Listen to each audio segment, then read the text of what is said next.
किसान भाइयों, केंद्रीय वित्त मंत्री निर्मला सीतारमण ने आज वित्त वर्ष 2023-24 का बजट पेश किया है।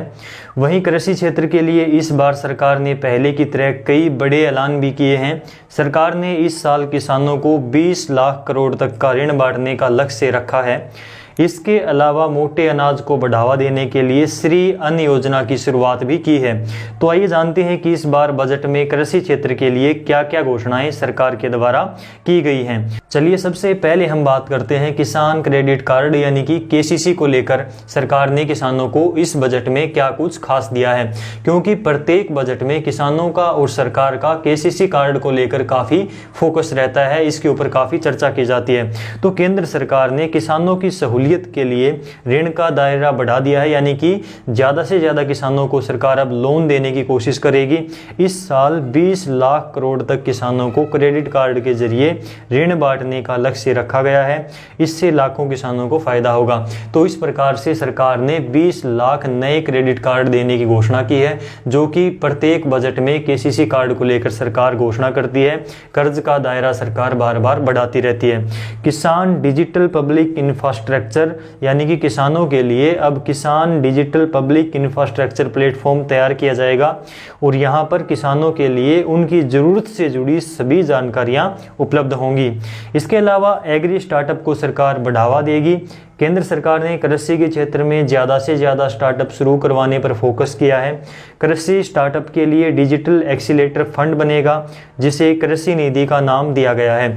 इसके जरिए कृषि के क्षेत्र में स्टार्टअप शुरू करने वालों को सरकार की तरफ से मदद दी जाएगी, उनकी हेल्प की जाएगी।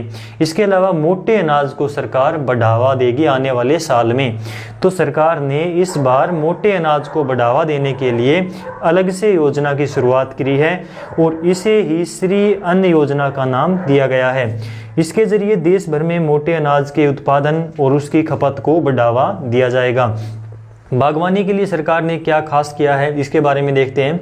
तो सरकार ने इस बार बजट में बागवानी की उपज के लिए 2200 करोड़ रुपए की राशि आवंटित की है, यानी कि 2200 करोड़ रुपए सरकार बागवानी के क्षेत्र में दे चुकी है, इनको लगाने वाली है। इसके जरिए बागवानी को बढ़ावा देने का फैसला लिया गया है, यानी कि इस पैसे का सरकार बागवानी के क्षेत्र में जो सब्सिडी देती है या फिर कृषि उपकरणों के ऊपर सब्सिडी देती है, तो इस प्रकार की योजनाओं के ऊपर सरकार बागवानी के क्षेत्र में खर्च करेगी। मछली पालन को भी सरकार के द्वारा बढ़ावा दिया जाएगा। केंद्र सरकार ने मत्स्य संपदा की नई उपयोजना में 6000 करोड़ के निवेश का फैसला किया है। इसके जरिए मछुआरों को बीमा कवर दिया जाएगा, वित्तीय सहायता दी जाएगी, यानी कि किसान क्रेडिट कार्ड की सुविधा मछुआरों को सरकार के द्वारा प्रदान की जाएगी।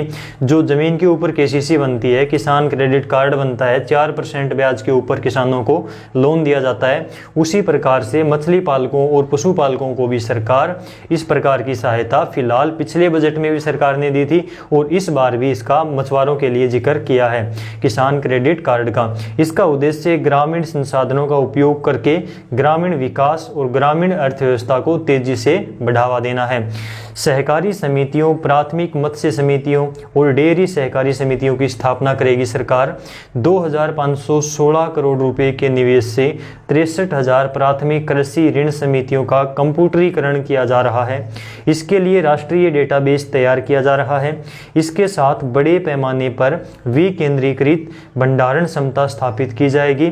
इससे किसानों को अपनी उपज को स्टोर करने और अपनी उपज के लिए बेहतर मूल्य प्राप्त करने में मदद मिलेगी। सरकार अगले 5 वर्षों में वंचित गांवों में बड़ी संख्या में सहकारी समितियों, प्राथमिक मत्स्य समितियों और डेयरी सहकारी समितियों की स्थापना करेगी। इसके अलावा प्राकृतिक खेती के लिए भी सरकार मदद देगी। सरकार अगले 3 वर्षों में 1 करोड़ किसानों को प्राकृतिक खेती अपनाने के लिए मदद मुहैया कराएगी। देश में 10,000 जैव इनपुट संसाधन केंद्र स्थापित किए जाएंगे सरकार की तरफ से। इसके अलावा यदि हम बात करें एमएसपी को लेकर, यानी कि मिनिमम सपोर्ट प्राइस, न्यूनतम समर्थन मूल्य के ऊपर किसानों ने पिछला आंदोलन भी किया था और एमएसपी के ऊपर ही वो आंदोलन खत्म भी हुआ था और एमएसपी का एक बार फिर से किसानों के बीच में जिक्र भी शुरू हो गया था।